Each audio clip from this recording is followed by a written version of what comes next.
So, Sam is almost going to go back to her place. Malapit sa Philippines. Kaya dito kami, di ba? Tapos, siya na dito.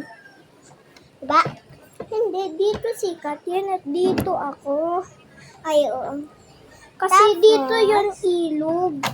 Dito, Jojoy dito Manila. At ganyan for a few hours at dito pa din. At pupunta dito. At drive pa dito at dito na sa amin.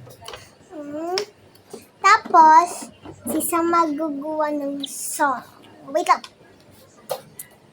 Ay, wait lang. Buksan. Ay, wala. Walang books. Walang. Hawak ka din. Eto. I can be an inspired leader.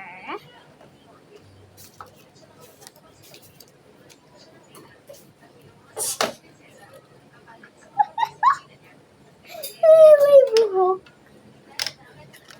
Little Martin was a boy from Alcala, USA, who comes from a family of preachers. His dad was a preacher. His grandfather was a preacher.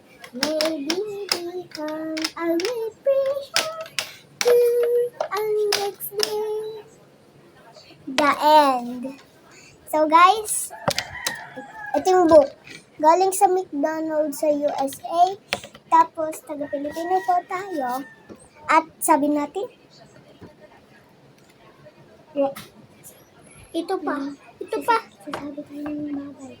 1, 2, 3. Bye-bye!